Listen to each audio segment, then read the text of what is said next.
Hi, and welcome back to Real Reviews. This is Cody Williams, and we're here to talk about the movie Guardians of the Galaxy Volume 3.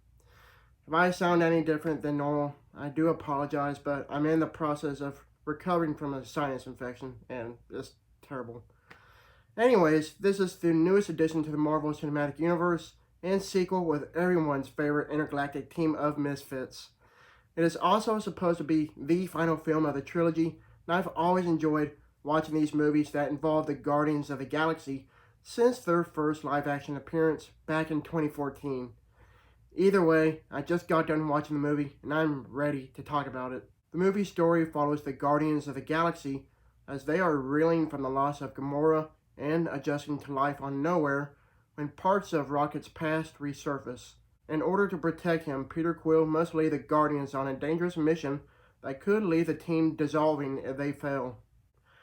Not gonna lie, but I was thoroughly impressed with what I just watched. I mean, I did not expect the movie to get as dark as it did, thematically and narratively speaking. At first, I was thinking it was going to be a lighthearted, quirky adventure like the past couple of films, but apparently not. The movie can be a bit emotional at times, so be prepared and maybe bring some tissues. As for the rest of the film, it was very captivating. It is by far my favorite out of this current fifth phase of the Marvel Cinematic Universe. I do have a couple of issues with it, and of course I'll get to that later.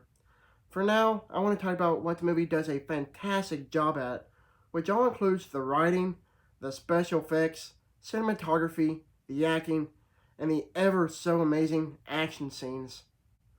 What I like the most out of this new sequel is going to have to be its script.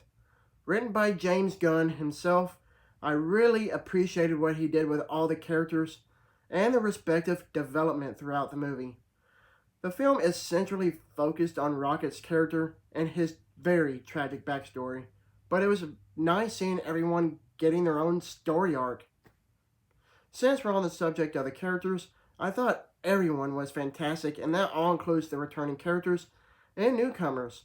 It's not a spoiler since it's in the trailers, but I liked seeing Zoe Saldana's portrayal of Gamora in a different manner this time around after what we've become accustomed to.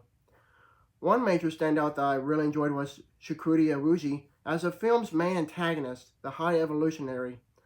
He's one of the most sick and depraved villains in the MCU that we have gotten, and this movie paints him as a true monster that's not to be reckoned with.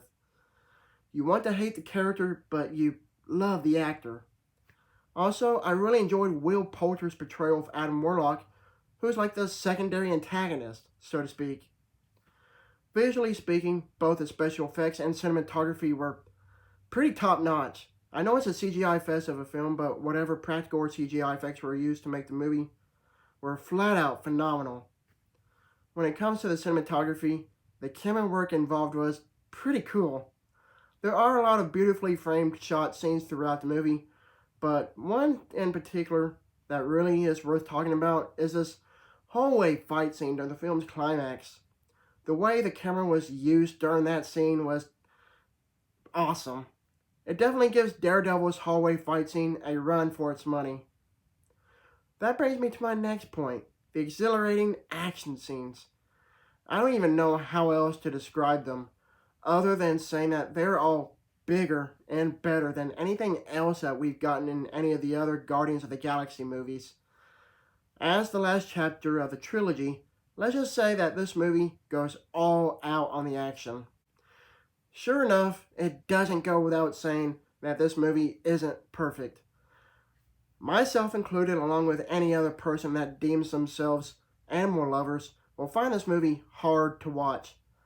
I get that's the point the movie is trying to make by making it repulsive for story's sake, but don't say I didn't warn you. The Guardians of the Galaxy movies are super well known for their soundtrack, utilized of licensed music, and I have to say that for this sequel, I really wasn't feeling some of the music choices. Some songs fit perfectly, and there are some that just felt way out of place. Other than that, this was an absolutely magnificent movie.